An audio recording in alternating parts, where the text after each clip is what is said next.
Once again, good afternoon, ladies and gentlemen. You already know who it is. It is your boy Lewis, and I'm back once again with another banger with yet another video. You guys already know the deal, man. Hit that like button, hit that subscribe button, hit that notification bell to always receive the latest and greatest content from your boy, as I always try to provide, man. I truly appreciate it, and thank you guys for always taking the time to watch my videos. Make sure to like and share this video, man. It'll only help the channel grow, man. Love and appreciate you guys for always taking the time. So without further to do, as we always like to do, let's hop right into it. So, the intoxication of the media is today's topic. The constant flip-flopping of the media is why I can never take the media seriously. As it pertains to the Los Angeles Lakers, the biggest story in the NBA. Why? Because of one man, LeBron James. So as you guys know, last night, or yesterday, the Philadelphia 76ers, again, as I mentioned in a couple of videos ago, they beat the Los Angeles Lakers 143-120. And what has the media been very consistent at? Becoming prisoners of the moment. Because on one end, we have heard that the media talk about the Lakers and saying that they like this young core and that the core can go very far with LeBron James because, he has a younger team and a more talented team. Then when the Lakers get off to a rough start, the team is not really good at all. They look into my traits and pieces because a lot of guys haven't lived up to expectations. Then they play well again. It's like, oh man, the Lakers were a 4th seed because of LeBron James. Once again, disregarding Rajon Rondo, Lonzo Ball, Kyle Kuzma, Brandon Ingram. Rocket, those guys aren't playing. Start losing again, and then once again, they're saying this team is not good because Chris Broussard, ladies and gentlemen, is one of the biggest LeBron fanboys that there is. There is nothing wrong with you being a fan of LeBron James, but you need to keep it objective when it comes to LeBron James. And I've never trusted Chris Broussard because of how he constantly flip-flops. This is the same dude who last year, when the Cavaliers got the pieces they got, he said how they can compete with Golden State and go to the NBA Finals. And I said from that last season that the Cavs are going to be back in the Finals because there's no way that they're not going to let LeBron have his way, and that make sure that it has to look as a good image, that how amazing of an accomplishment that it is to, again, go against the watered-down Eastern Conference and once again make it to the NBA Finals, even if teams are improving. But then I remember they got off to a slow start, and then Chris said this team isn't really good. But wait a minute, you just said that that this team can contend with Golden State, right? Then the trade deadline comes and how they get Clarkson and Nance and, Ronnie Hood and George Hill. And then there was like, oh, they just got some young blood, fresh energy. And it is the funeral for the Boston Celtics and the Eastern Conference because at the time, the Boston Celtics had the best record in the NBA.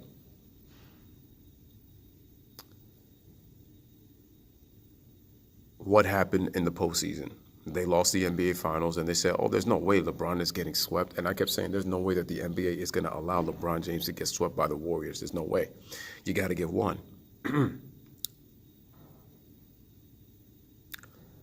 the Cavaliers got swept. And as a matter of fact, after game 1, LeBron quit the entire series. He's going to put his statistics, and he said, I'm just going to quit.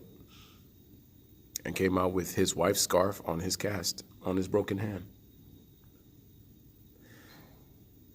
Fast forward to this season when LeBron comes to L.A., Chris Broussard said with these young kids, it's possible with LeBron, under the tutelage of LeBron, his leadership, which I've told you many times, guys, LeBron James is not a leader. He is a great player, but he is not a leader. He's never been a leader, and he never will be a leader. People keep just saying that he, leads by example with his play. A leader is being able to incorporate the people that you play with, making them believe that they're a part of something. LeBron James is a part of something. He's a part of what he's doing, as in himself, as in his narcissism. It has nothing to do with the rest of the Laker team. As a matter of fact, he honestly thinks, he thinks the hell with them, trust me. Because again, this is the same guy who had, along with, the GM and Magic Johnson had Rajon Rondo in trade talks.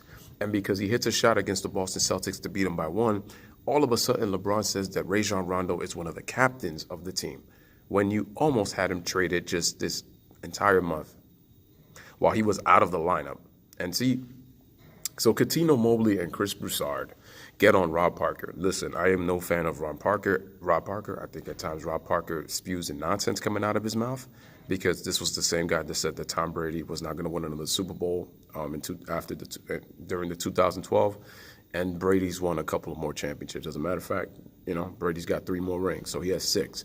But Rob Parker spoke mostly facts on what he was talking about with LeBron and the Lakers, because let's face it, the media has been flip-flopping about how the Lakers are good, how the Lakers are not good, how they could possibly go to the Western Conference Finals. Let's face it, they got desperate and tried to trade 5 to 6 players to get a generational player in AD, which I've said once again, this guy has more injuries than as long as a list on a CVS receipt. He's talented. He's an amazing player, but you're going to gut your entire roster for one guy. And what about what the other pieces are going to look like? Is Luke Walton going to be the coach? What kind of system are you going to be playing? Because then what happens is if you don't make the playoffs, you're going to make a lot of excuses as to say, well, we had to gut the roster. We didn't have enough pieces. We didn't really have chemistry, because that's what's going to be the narrative. And they struck out on getting Anthony Davis. And once again, I said, if I'm the New Orleans Pelicans, I try to see what I could get better for AD in the offseason. Because if Anthony Davis wants to do this in public, that's what he gets. Karma's a bitch, isn't it, right? So the Lakers lose. So remember, they lost by 42 points, the Pacers. Then they barely beat Boston by 1 after Boston had an 18-point lead. Kuzma was balling in that game, and yet, again, LeBron was getting the credit because he assisted on the field goals. I'm like, man, it's like you can't even get credit for guys making shots. LeBron apparently did everything. Nick knows nothing about basketball wrong. And so then they get mollywopped by the 76ers being down by as many as 30, and now the question is, are the Lakers going to miss the playoffs? Man, so after they beat Boston, after they lose to Indiana, things are looking really bleak. They beat Boston. Oh my God, they're going to the NBA Finals. Then they lose to the Sixers. Are the Lakers making the playoffs? You see how the media is constant prisoners of the moment? Chris Broussard was just saying that the Lakers players were trash if I'm going to try to get Anthony Davis. If they were going to get Anthony Davis, and that he was the Pelicans to hold on to that deal. He just said that they were trash. Now he's saying that how the Lakers are just like 2 games out of the 8th spot and all this. And I'm like, yeah, the Clippers, I think they're going to take a hit going down to earth. I also think that I don't know if the Kings are going to be able to maintain this play. Only time will tell.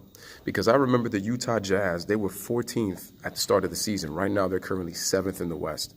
Now, if they continue to play well, it's possible that they might move up. Here's my take. Now, Rob is going a little too far, thinking that the Lakers are not going to make the playoffs and how these guys are not good. No, these guys are good. These guys are good. They're good players. The thing is that you have to understand is if LeBron would stop his shenanigans and trying to control narratives and just play team basketball and literally stop talking, trying to distract himself from the team and stay away from social media, I honestly think that the Lakers can actually win. Why is it that people are disregarding Lonzo Ball's impact? He's a very good defender, and with Lonzo in the lineup, the Lakers are actually 10th in defensive rating with Lonzo Ball. They're 23rd without him. How about the fact that when LeBron was out, Kyle Kuzma was out, Lonzo Ball is currently out with an ankle injury. How about Rajon Rondo broke his hand and was out of the lineup? So I just named you 3 players, and yet Coutinho Mobley's coming on FS1 talking about how they're 6-12 without LeBron, and then Chris Broussard says the same thing. Wait a minute. So now the Lakers can make the playoffs and they have a good team when you was just saying that this team they were just trash players to try to get Anthony Davis.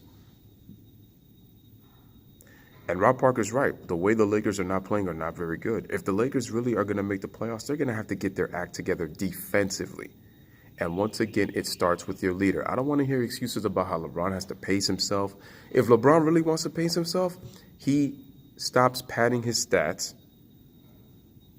score when it counts, and put some energy on the defensive end and help those guys out instead of trotting like he did at times in that game.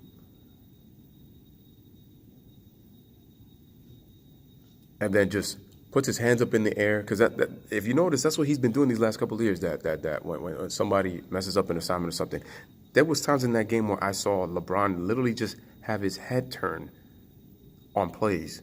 And I saw Ben Simmons get open layup, and then he would just turn and not even look up. And I'm like, and this is the greatest player of all time? Really? No effort on defense? I'm not buying this nonsense. It's just getting really ridiculous. But yet they want to yell at Rob Parker, and they're yelling back and forth and talking about how they're without LeBron.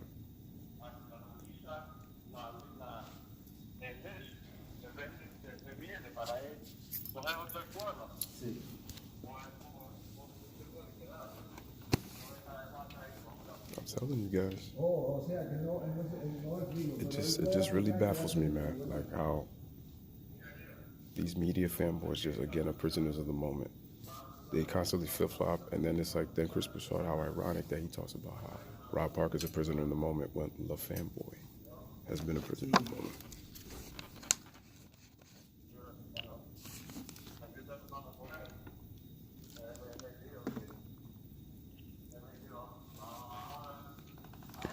As it pertains to his king. So once again, ladies and gentlemen, this is Lewis checking back in with another video. Let me know what you guys think in the comments, man. I truly appreciate it, man. Make sure to like, make sure to subscribe, make sure to share, man. Hit that notification bell. I truly appreciate it, guys, man. Have a wonderful afternoon, and I will check back with another one. Bless up, one love, man. Peace. Thanks for watching.